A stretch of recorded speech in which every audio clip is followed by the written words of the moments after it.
This story will freak you the out and make you think twice before you go to bed tonight. Oh. You make me.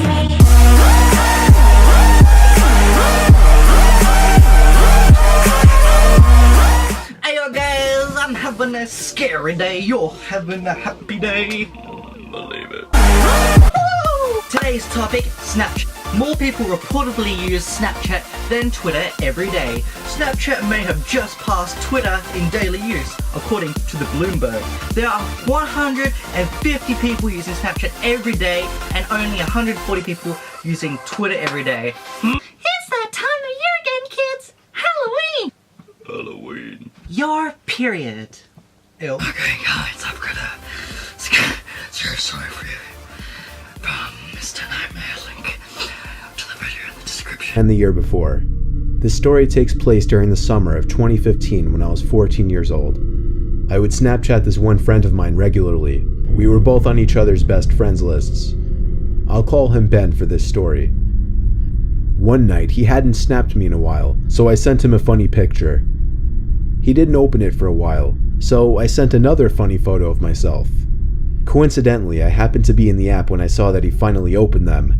Usually he would respond within a minute, but this time he didn't respond at all. I decided to text him instead, saying, "What's up?" I got a red receipt within the minute. No response though. I didn't know what was up with him or if I did something to piss him off, but I wasn't going to beg him to respond to me, so I put my phone down and focused on something else. Eventually, I started having a conversation with one of my other friends through text, and somehow Ben's name came up, and the fact that he had lost his phone. I made sure my friend was absolutely certain that Ben was still missing his phone, and he said yes. I called Ben's house phone number. His dad picked up. I asked to speak with Ben, and Ben himself confirmed he was missing his phone. I told him somebody had his phone because they were opening his Snapchats and reading texts. He freaked out and told me to come over, but I really didn't want to. I told him I'd message them asking to return the phone. I sent a bunch of texts to the person. It said read for every single one of them, but I didn't get a text back. Instead, I eventually received a Snapchat from Ben's phone. I opened it, and it was a picture of a really weird-looking guy with a huge smile on his face. And the caption was, "Coming over." I called Ben once again to make sure he didn't have either of our addresses on his phone. To my dismay, he had both of our addresses on his phone. I received a text from the guy while I was on the phone with Ben, saying, "You're good looking." Ben didn't have Track My iPhone enabled, so he couldn't even try to track this creep. That night, I woke up at some ungodly hour. I'd say 3 a.m. I wasn't sure if something had woken me up or not, but I was somewhat positive that I thought I saw some kind of light just as I woke up. I sat up and rubbed my eyes, and realized it was really, really hot in the room, which was weird considering we had the AC on. As I turned to my window, an unexpected white flash of light filled the room, and I felt a sharp pain in my eyes which had become adjusted to the dark. I struggled to reopen my eyes, but when I could, I saw that my window had been opened, and someone was leaning half of their body into my bedroom with a camera in their hand. I screamed like a little girl in what was undoubtedly the most nightmarish moment of my life. It was a man at my window, and as I pushed myself back up against the wall, curled up in my bed screaming, I could distinguish the man's face to be the same face I'd seen on Ben's Snapchat. He struggled to squeeze himself back out the window, but he did manage to escape before my parents could enter the room.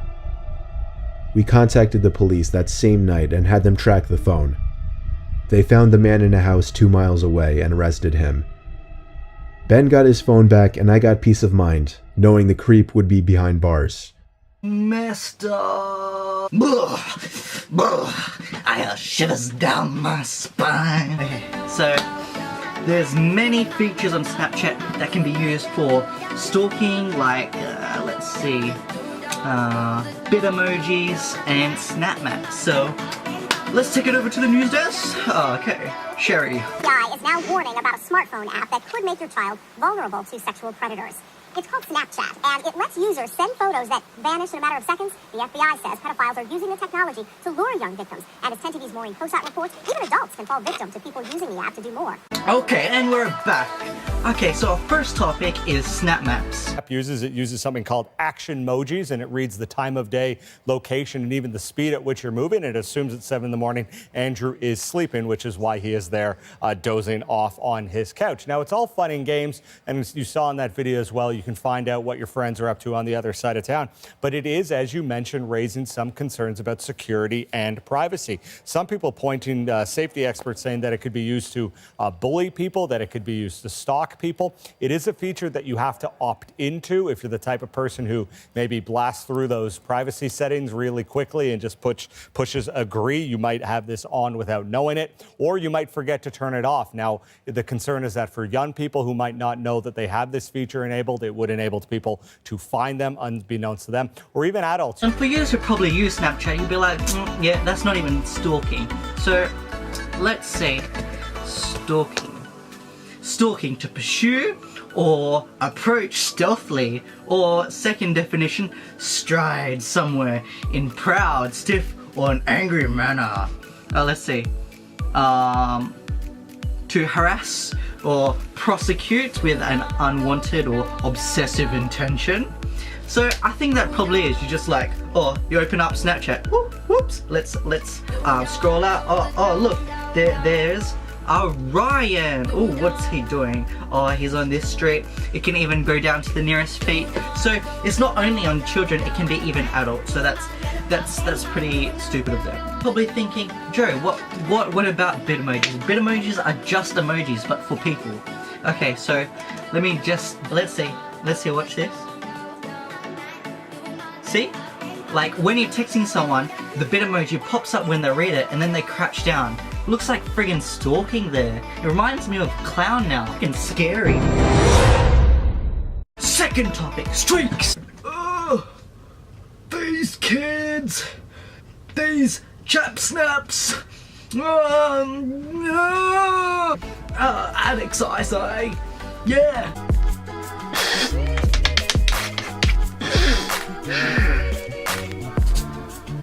Okay, all jokes aside, don't do drugs, cocaine, smoke or drink. Be mindful around Snapchat, pedophile stalkers and things, and this time of season, harvesting, I know, Halloween.